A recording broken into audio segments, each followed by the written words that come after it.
All right, we're just going to give another moment for everybody to get into the space.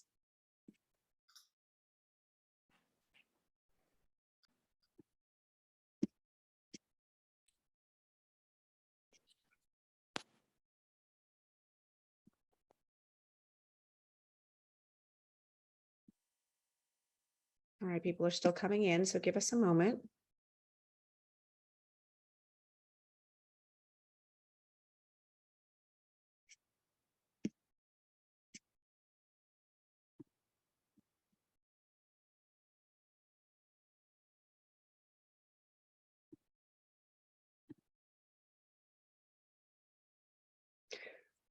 Okay, so because it's 6:34 and I'm, if not on time, early was how I was brought up. And so for those of you who were on time, I want to reward that. And thank you for spending this secular day of love with all of us this evening.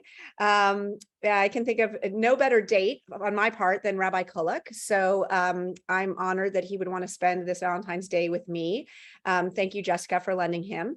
And thank you, Nashville, for joining us. So we always like to start by saying thank you to West End and to Micah for being here with us and anybody else from our Nashville Jewish community. And thank you to the Jewish Federation for supporting the series on American Jewish identity. We are now in year, I don't know what, 2, 3, 4. The pandemic made it 2. Okay, Rabbi Kullock says 2 of this. And you never hesitate to rise to the occasion and learn from some of the rabbis around the country that we are most interested in conversing with. And tonight is no exception. We are very delighted to welcome and thank Rabbi Sharon Brous for being with us all the way from my hometown of Los Angeles. And many of you know Rabbi Brous, have read her writings, heard her speak. She, and I am quoting directly from the IKAR website, which is the synagogue community where Rabbi Brous lives and thrives in Los Angeles, but she is a leading voice in reanimating religious life in America and working to develop a spiritual roadmap for a soulful, definitely justice-driven and multi-faith ethos in Los Angeles. So Rabbi Brous is a senior and founding member, founding rabbi of IKAR, which is a community that launched in 2004 to reinvigorate Jewish practice and inspire people of faith to reclaim a moral and prophetic voice. And honestly, IKAR became one of the fastest growing and most influential Jewish congregations in the country, and is just a wonderful, I think Rabbi Brous is a wonderful resource to all of us. I can say unabashedly, I've quoted her more often than I can probably count. And we're just delighted to have her with us tonight. So thank you, Rabbi Brous. Feel free to unmute and we're going to jump right into this. Great. Thank you. I thank you, Rabbi Rice and Rabbi Kullock. It's great to be with you and with this beautiful community. I'm looking forward to this conversation. Great. Okay. Well, Rabbi Kullock, will you give Rabbi Brous a sense of what it is we've been doing in these conversations and why we asked her to be with us?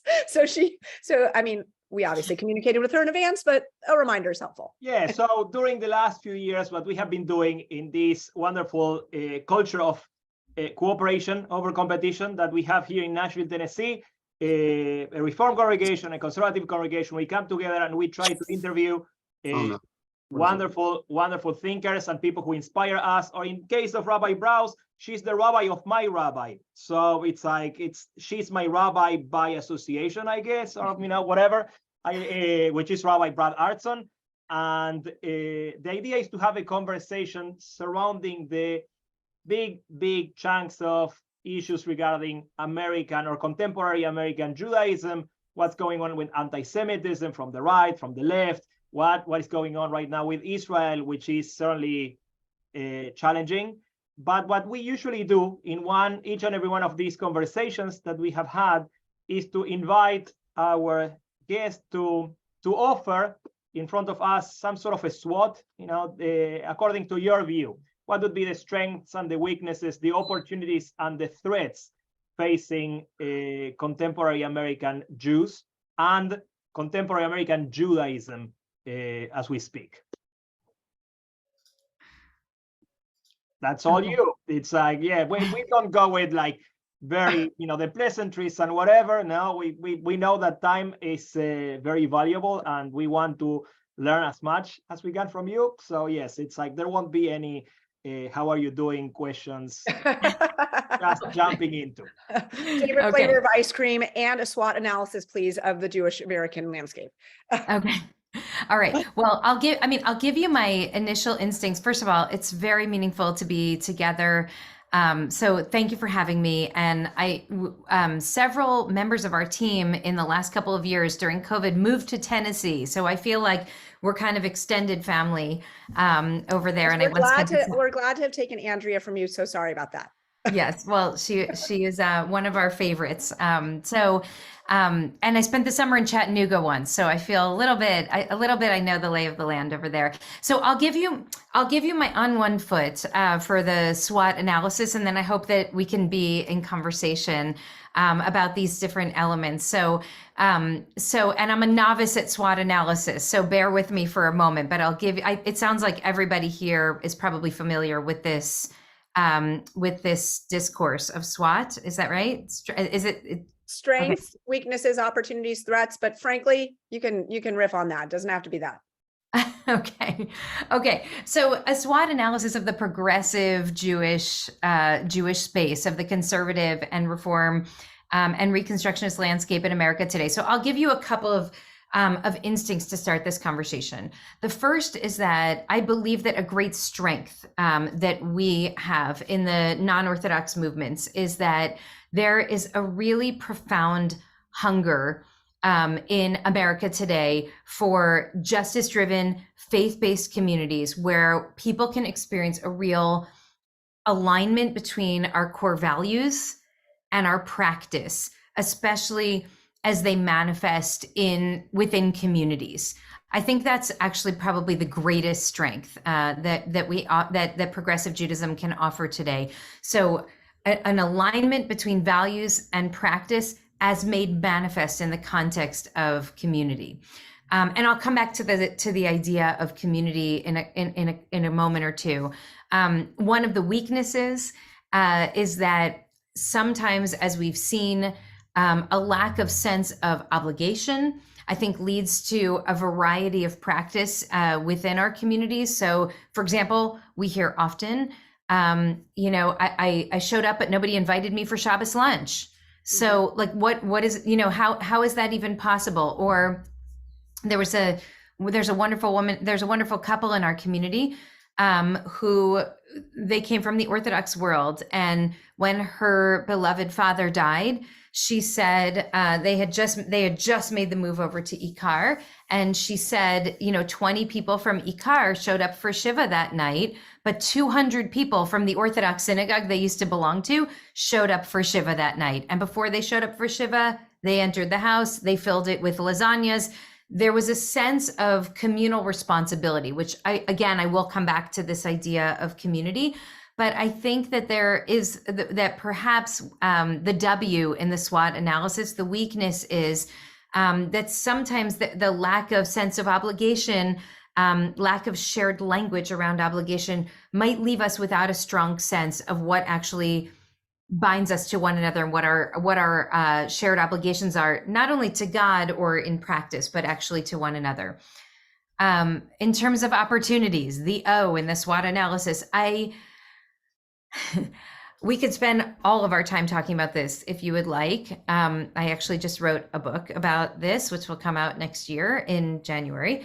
I took a sabbatical starting last spring for 6 months, and this is what my deep dive was into this space, the space that I would put in the O of our analysis, which is we are living in a time in which people are lonely and isolated and reacting to a highly polarized and increasingly violent public square, in which we have a very profound need for human connection and for community and for a shared sense of purpose. And the opportunity for us is that our communities can actually provide people a lot of what I think the times lead us to need. And so I'm happy to dive more into that as Rabbi Rice and Rabbi Kullock, as we connect. And finally, to the question of threats, to the T in the analysis, there are many. I mean, first, there's, I think, anti-Semitism and the growing rise of anti-Semitism in America. I believe that Charlottesville in 2017 was absolutely a tipping point in terms of anti-Semitism in America, when we really saw these anti-Semitic voices and forces move from the margins into the mainstream in a way that I do not believe my grandparents could ever have imagined would happen. I recently listened to Rachel Maddow's podcast called Ultra. I don't know if did any of you hear this podcast? She really does a deep dive into anti-Semitic forces in America, to neo-Nazi forces in America in the late 30s and early 40s. And it's quite striking to note the similarities between some of those voices and the centrality of some of those voices, including in the American political system, and some of what we have seen in the last few years in America. I think that the rise of anti-Semitism is real and is profoundly dangerous and needs to be taken seriously, and we have to be vigilant to it.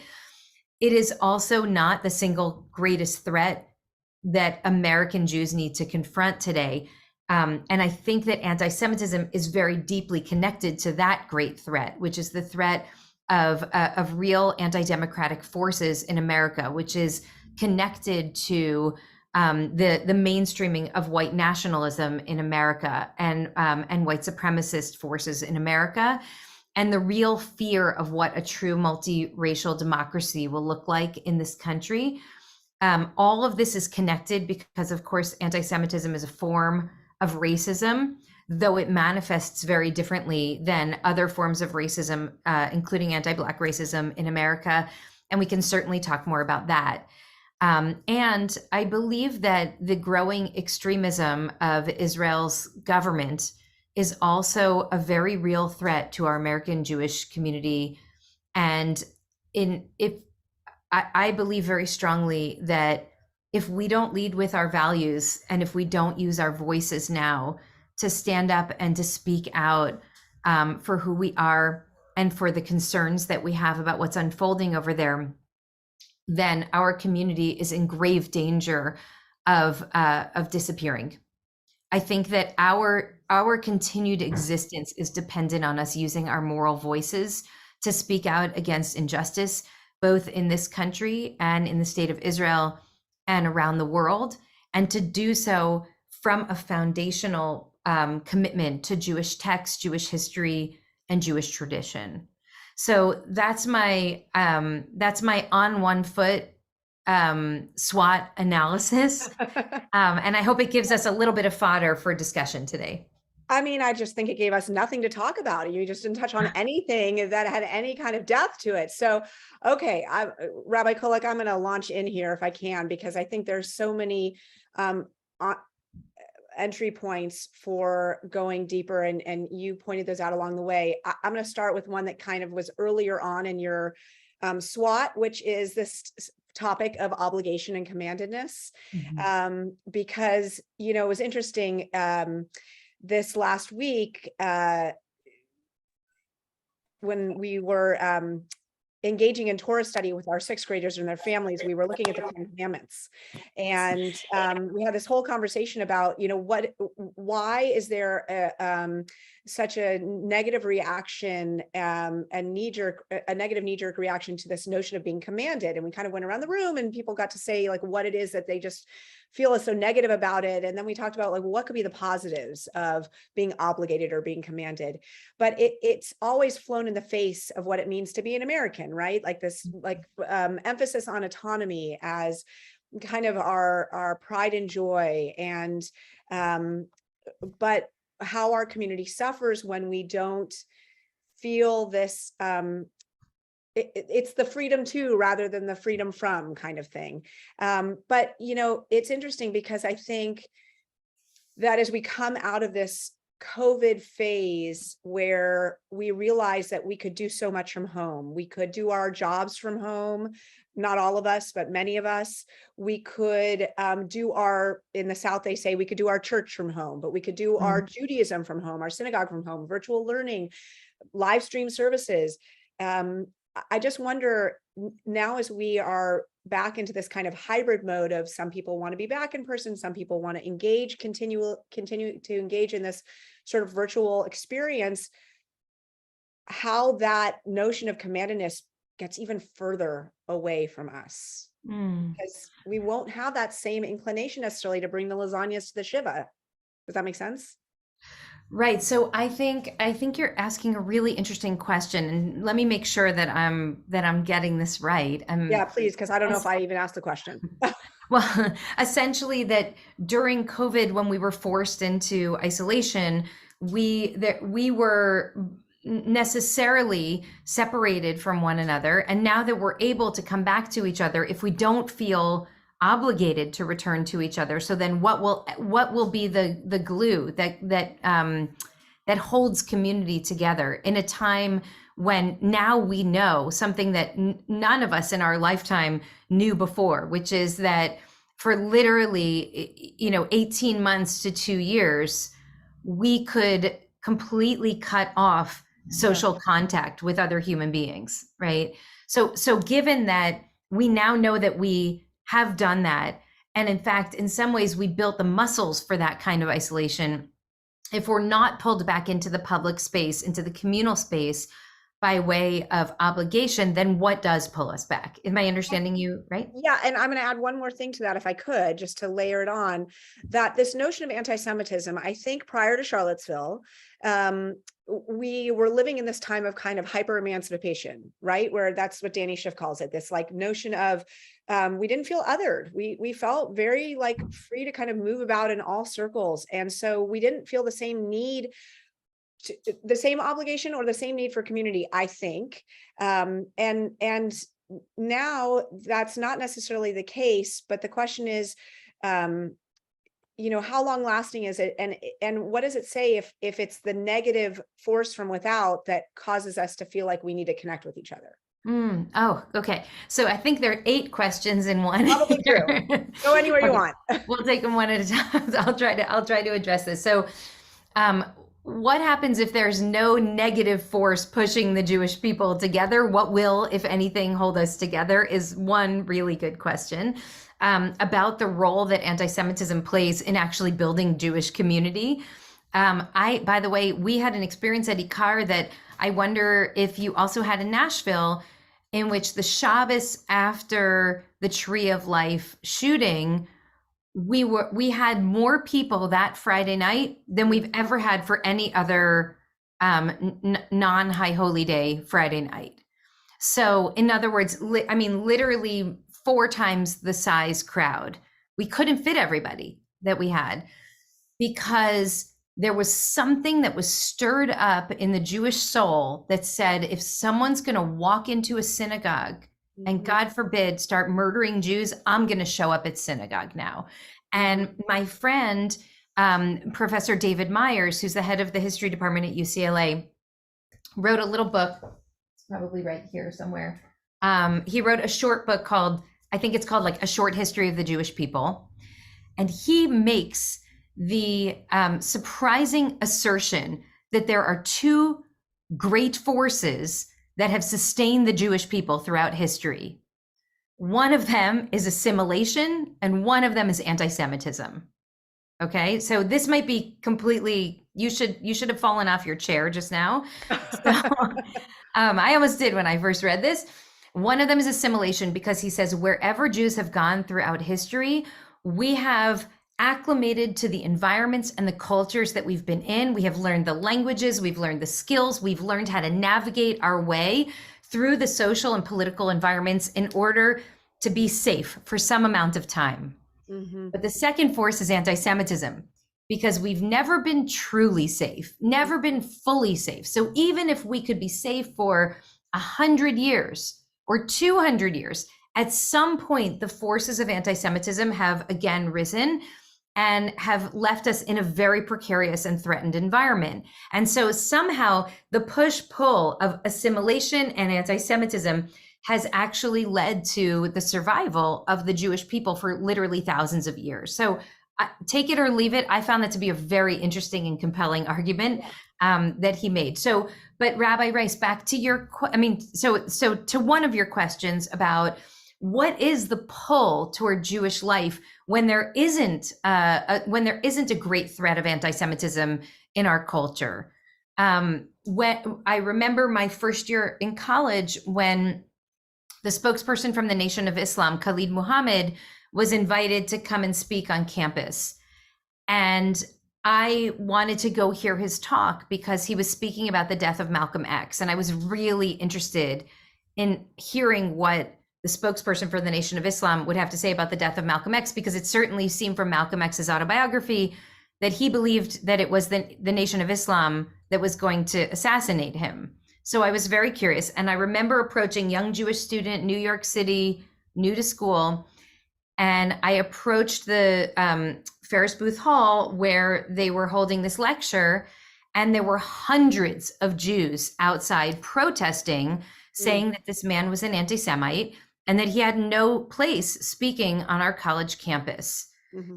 And what happened was, and by the way, he was an anti-Semite. I was embarrassed at first. I thought, like, why are the Jews protesting? We're here. It's a college campus. I want to learn from him. Let's see what he has to say. And I literally walked out after 5 or 6 minutes of his talk because he wasn't talking about the death of Malcolm X. He was doing Holocaust denial. And I was so affronted, and I'd never experienced anything like this. I was 17 years old, living alone for my first time in my life, and actually hearing someone on the stage talking about the so-called Holocaust, which was absolutely devastating for me. And I realized I didn't have to stay, and I stormed out of the room. And what I noted, though, was that there were 1,000 students who were listening to him and taking very seriously what he was saying. Anyway, so a couple weeks before this happened, it happened to have been on Kristallnacht, the night that he came to speak in November. A few weeks before that, it was Simchat Torah. It was the end of the holidays. And on Simchat Torah, something really interesting happened in my college campus, which, by the way, was 25% Jewish then and now, which is nobody showed up.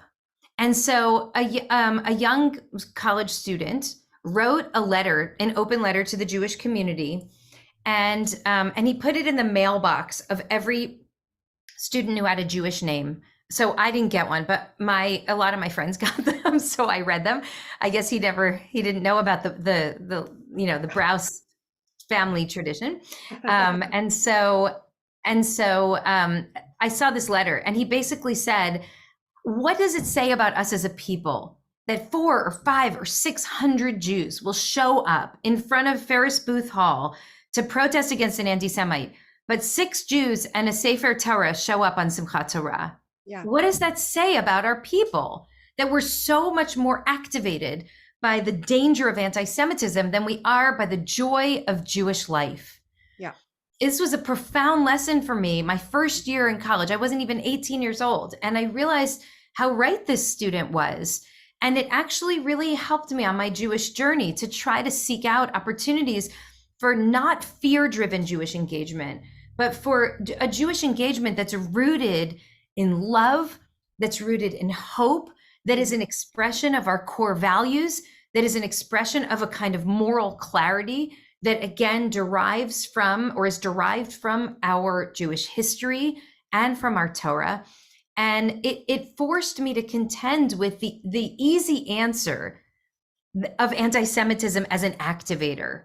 Mm-hmm. And while I was thrilled that so many people showed up for Shul, the Shabbos after Tree of Life, because I felt that we could comfort each other, what I actually wanted was for them to show up the next Shabbos and the next Shabbos and the next, so that we could actually build community that's rooted not just in fear and not just in defiance of the neo-Nazis, who now have an outsized platform in America, but actually to show up out of love, out of a sense of commitment, out of a sense of connection.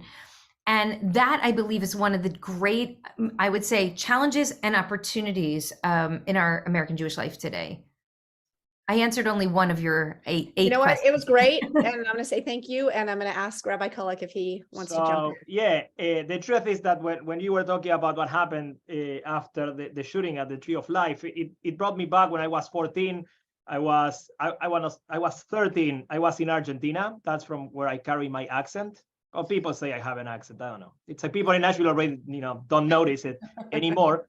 But I remember that first Shabbat after the bombing of the Jewish center that killed 84, 85 people. And every synagogue was like, filled with folks. I was just a bar mitzvah boy or something like that. And again, very similar insight in terms of how our brain is modeled so that we are triggered by the things that we fear the most. And so we are quick to react, but it's harder for us to be proactive in engaging with our tradition or whatnot. So along those lines, it's like what I wanted to ask you is, how can we develop, and it's connected to the commandedness that we were talking before, how can we develop a language of the mitzvah, but not only to address these values regarding social justice and all this work that is universal and, following Heschel, it connects us all, whether we are Jewish or not. On that deep theology, we are all hopefully working to see a better world, a more just world. But how we develop a language of the mitzvah that addresses the particular, or if you want, what would be the role of the particular in this development of the language of the mitzvah to bring us back or to bring us together in this sense of doing universal work, but from our place as Jews? Right. So I believe that the best way to be a universalist is to be a particularist. Right. So, and Rabbi Jonathan Sachs has written so beautifully about this, that you learn to love by loving someone, not by loving everyone. Right. And so you honor the human dignity by honoring a human's dignity. And so I really believe that our mitzvot are a particular language to help us be better universalists, to help us care more deeply and invest more deeply in the redemption, in the transformation and the redemption of the world. So I will tell you that in progressive or non-Orthodox Jewish communities, we often only speak that language of duty when it comes to feeding the hungry, right? When it comes to those issues of social justice, we talk about duty, but we don't talk about duty when it comes to either practice like Shabbat or Kashrut, or when we're talking about what it means to actually show up for one another in community. And this is actually the book, the essence of the book that I wrote, which is I realized at some point about 10 years into building IKAR that if we dream of building the beloved community out in the world, meaning if we dream of building a society that, as Dr. King envisioned it, is rooted in human dignity and justice and equity and equality for all people, if we dream of a world in which no parent has to put their child to bed hungry, and nobody has to fear that their child might not make it home from school safely because there's a shooter in Michigan State yesterday, or, by the way, I don't know if you saw, one of the survivors of the shooting yesterday was a Sandy Hook survivor. A child who was crouched down in the classroom in Sandy Hook, who now is a college student at Michigan State University, and now experienced what she did yesterday. If we believe that part of our work as Jews, that part of the vision of Tikkun is actually envisioning and then creating a world in which that doesn't happen anymore, then the way to start doing that is by building the beloved community inside our homes and inside our communities with each other. And so for the first 10 years of IKAR, we really took to the streets a lot, and we were fighting the genocide in Darfur, and we were fighting against we were fighting the homelessness crisis here in Los Angeles, and we were fighting for immigrants to be able to. We were trying to help pass some kind of comprehensive immigration reform. We were fighting locally and statewide and nationally.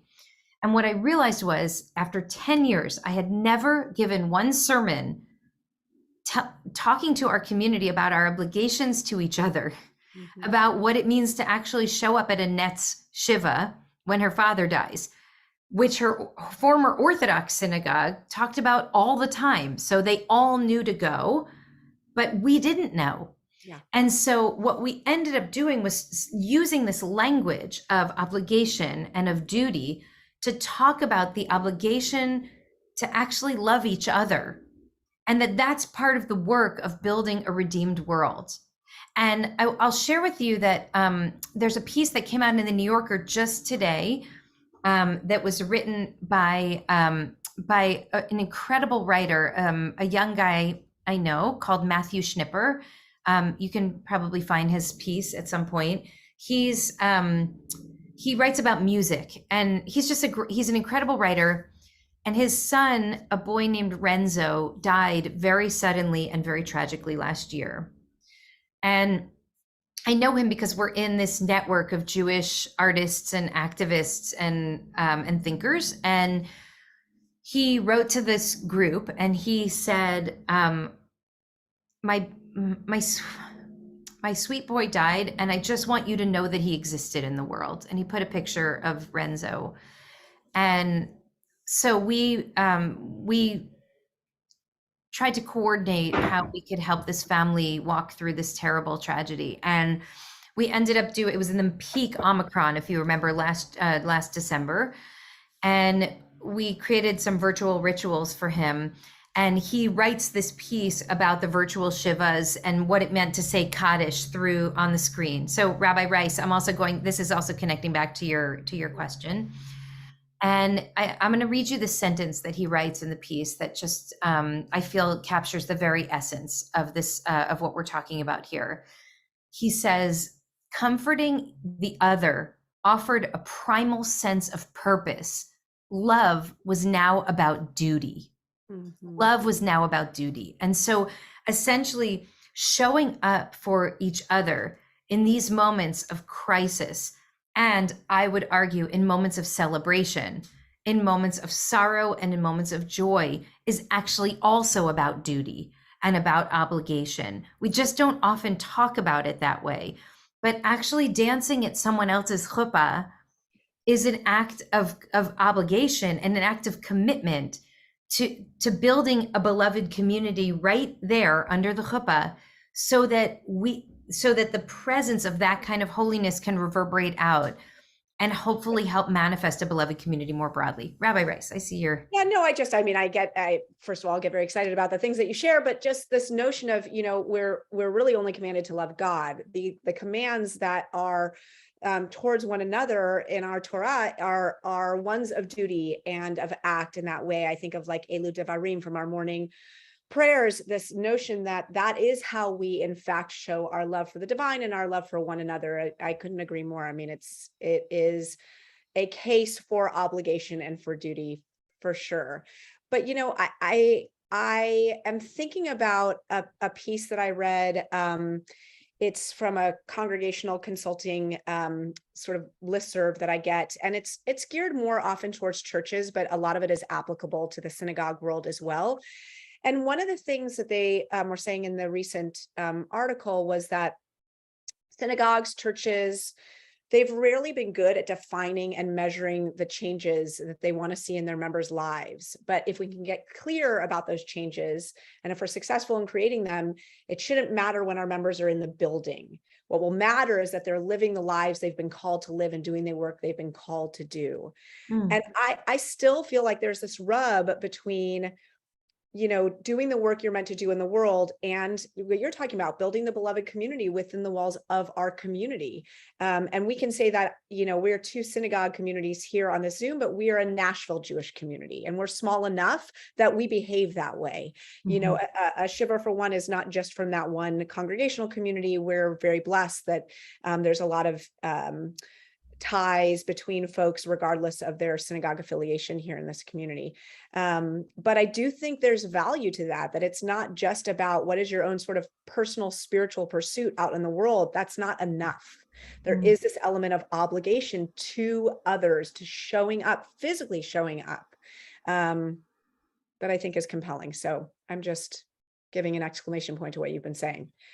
Well, I mean, I think that's the very heart of life itself. I think that human beings are meant to live dialogically, that we manifest the best of ourselves when we're in relationships, and that we know from neuroscientists and from social scientists and from people, from clergy, that we are hardwired for connection, right? The science here meshes with the Torah insight. When God says, "Lo tov heyot adam levado," it's not good for a person to be alone. And it doesn't mean it's not good to be single. It means it's not good to live fundamentally out of relationship. And that relationship can be with a dear friend. Mm-hmm. It can be with a therapist. It can be with a minion. There's a reason why we organize in groups of 10, because it forces us into community with each other. There's a reason that when our hearts are broken, we cannot, according to Jewish law, properly grieve without each other. That we need each other because when we stand up and say Yitkadal v'Yikadash Shemei Rabbah, we need to hear a community respond, Amen. Yeah. And so the power of that interaction, of that conversation and discourse is at the very heart of life itself. And this is why, by the way, you'll see, all the studies show that people live longer when they're connected to faith communities, right? And not only do they live longer, but they have more health and wellness. They show they rank higher on the happiness index, on the mental well-being, on the physical well-being. There's something about being connected to each other. And I don't think it's just faith communities. I think it's also book groups, and it's also political action groups. But when we find ourselves in dialogue with other people, we are able to manifest a fuller humanity than we can when we're in isolation from each other. So to connect back to what you were saying earlier about, COVID, when we were, there's a major price that we're paying as a collective, as a human community, for the isolation that we experienced during COVID. And these little boxes were lifesavers, because this allowed us to actually see each other's, and to see each other's eyes and smiles and faces in a time when without it, the damage would have been even worse. But even still, we're really seeing the toll of it right now, that there's more anxiety, depression, suicidality in all age groups as a result of what we've all just experienced collectively. The isolation is not it's not natural for human beings. And so we were kind of pushed away from each other. And I think we're naturally inclined to find our way back to each other. And the question right now is, so how do we do that? Once people are habituated to isolation, how do you get them back into community? Is it free pizza? Like, what do we do to get people to come back for the better oneg cookies? I think that that's part of your question, and the answer is we have to do all different kinds of things. We have to do anything and everything in order to help connect back with people in real life, now that it's safer for us to do so. I think it starts small. I think it starts with house parties, with doing small gatherings in people's homes, wine and cheese and Torah.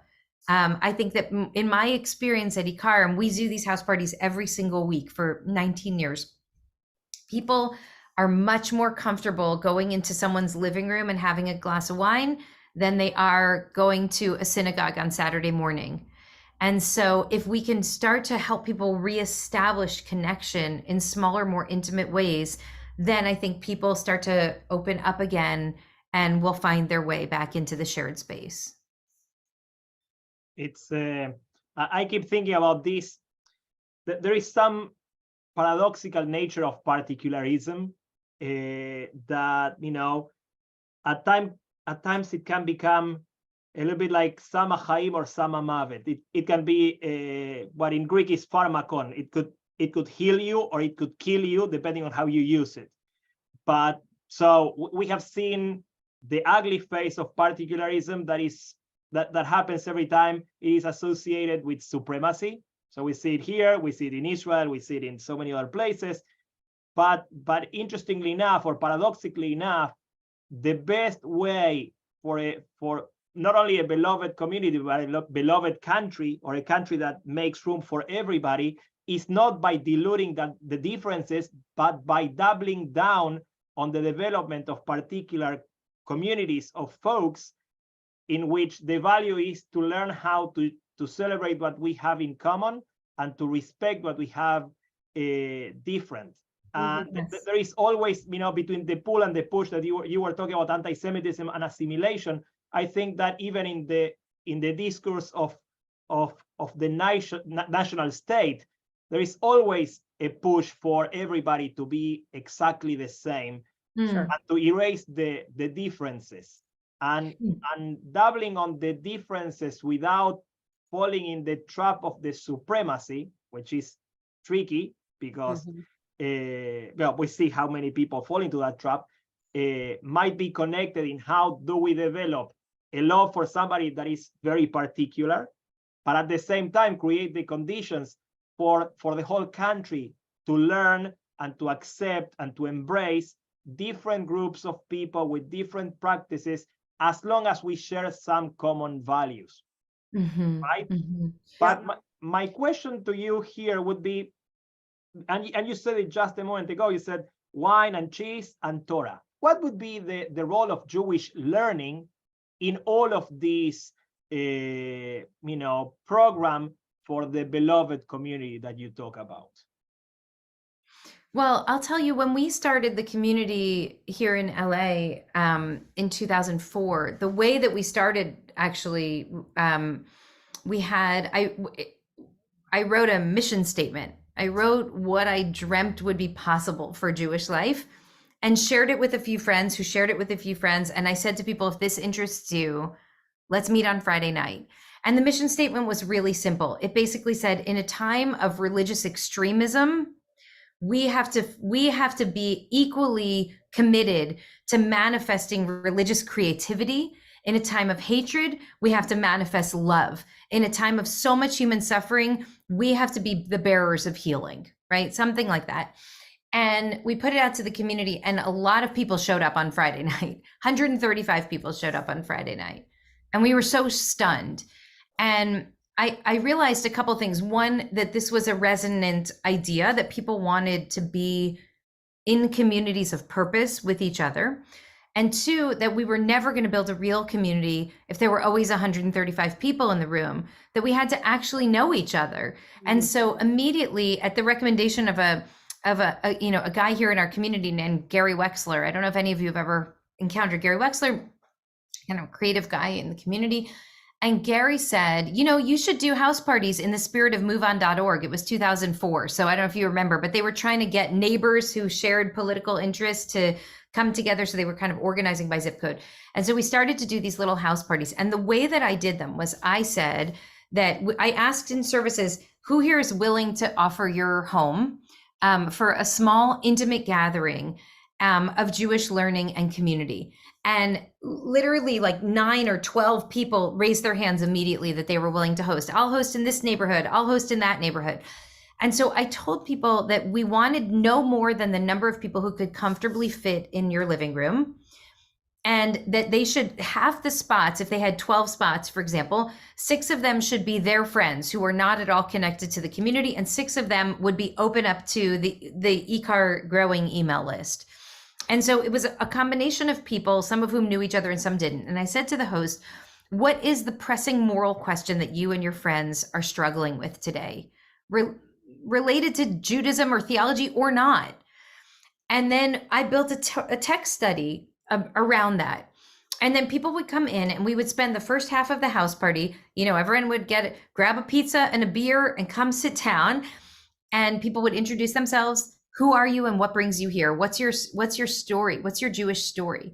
And then the other half, I would share a text, and it would be in some way a reflection of how I believed that Judaism could help us address some of the most compelling and challenging questions that we ask in our lives, whether those are questions about, I remember someone asked early on, how could God let the tsunami happen?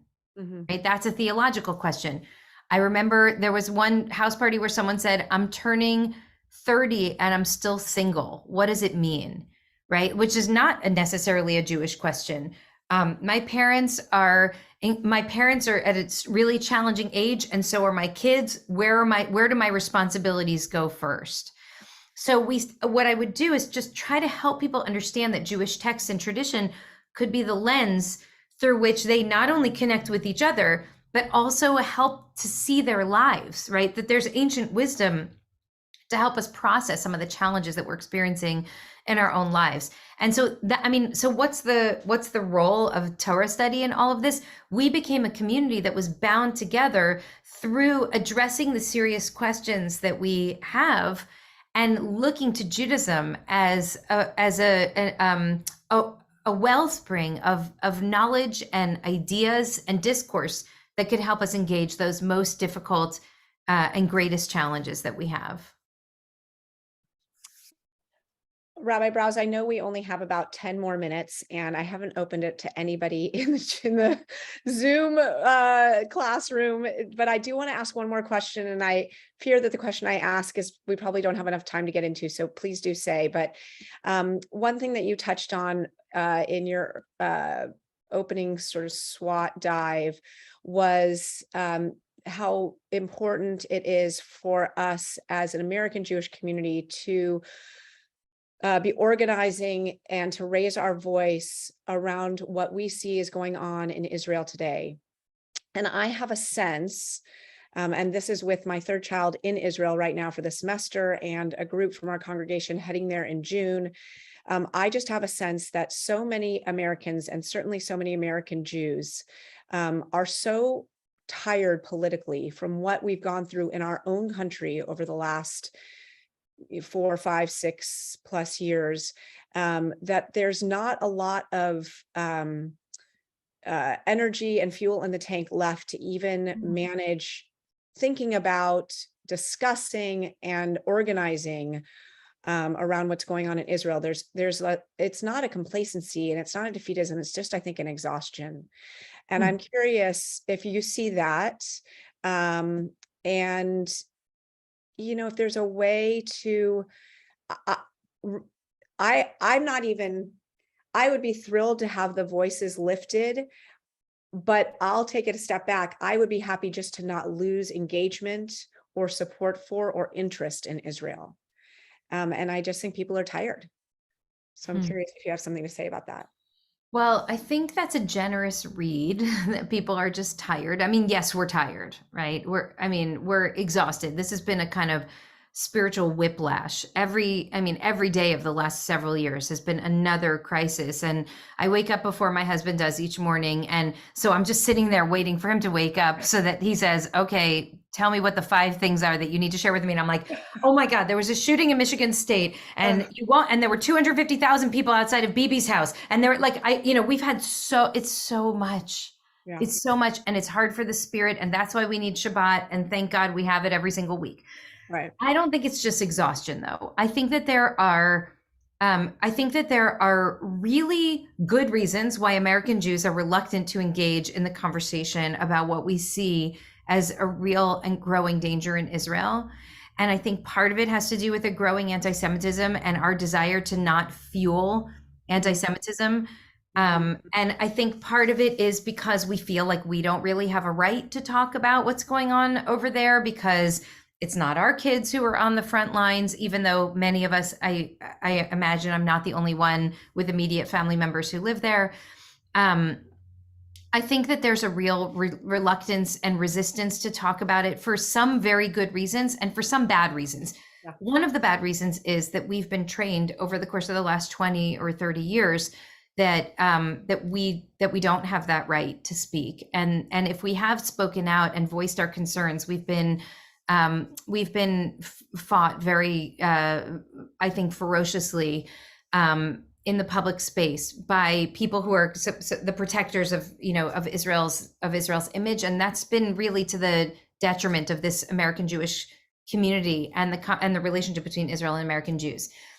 Right now, yesterday, there were somewhere between 100,000 and 250,000 Israeli Jews who stood in front of the prime minister's home on a Monday. They took off of work from the tech, high tech industry in Tel Aviv, and they got on the train and they came up to Jerusalem, and they protested. The Saturday night before that, there were 250,000 Israeli Jews across the country who did that. The week before that, there were more than 100,000 on Saturday night who did that. There is a population of Israelis that are crying out and begging us, American Jews, to help them stop the train from going off the edge of the cliff here. And they're fighting desperately to save democracy there and to fight for Jewish values there. And we don't do them any service by staying quiet about it. I think that our job is not to get ahead of our Israeli brothers and sisters here, but to amplify their voices, to amplify the voices of Israeli Jews and Palestinian citizens of Israel and Palestinians who live in the occupied territories, and to speak as an American Jewish community on behalf of a safe and just and peaceful future for our family and for our neighbors. I think that that's actually our responsibility as American Jews. So I know that we might be exhausted, we might be scared, but I believe that we have to use our voices and our resources to actually support the people who are fighting for Israel's democracy. We're so proud as American Jews, we're so proud of Israel and Israeli democracy. And you hear American Jews talk all the time. It's the only democratic country in the region. We're about to lose our democracy there. And if we don't use our voices to speak out about it, if we don't use our voices to speak out against the racism, the homophobia, the overt ultra-nationalist agenda that's there, I believe that the Israel that's emerging will be unrecognizable to us. And it's going to break our hearts and it's going to break our community. And so I say this with all the love in my heart. And I'm a person who, I will say pre-COVID, would go to Israel at least twice a year. My family lives there. It is also my spiritual home, and that's exactly why I feel I need to fight for there to be a just and shared society there, so that we can actually have a future, so that my children who grew up in love with Israel can actually go to that place and either visit or move to a place that is really in alignment with our Jewish and democratic values. As a quick follow-up, so what is it possible to make a case for Israel, or if you want, it's like, because I feel like we all have this, it's a prophetic nature of, when Moses is speaking to the Israelites, there is like, don't do. But then when he's speaking with God, says, but they are good people and whatever. So it's like, as a rabbi, as a communal leader, as a voice that is heard, it's like, do you have any room to make a case for Israel, especially during these very challenging times, for those young folks or girls who are losing their connection with Israel? Because all of us suffer because we grew up in love with Israel, but it doesn't necessarily happen in many people that are younger than we are. And the question is, how can we make a case to them about why should we care for Israel? Yeah, I think the answer, that's a very good question. And I think the answer there is not to try to sell them on the fantasy of Israel, but inspire them to be part of helping realize the dream of Israel, if that makes sense. So we had two speakers come to IKAR a couple of weeks ago. A guy named Alon Lee Green. He's the grandson of a Shoah survivor, Holocaust survivor, lives in Tel Aviv, a secular Israeli Jew, and a woman named Sally Abed, who's a Palestinian citizen of Israel. And they came to speak at IKAR. They are the leaders of an organization called Omdim B'Yachad, Standing Together.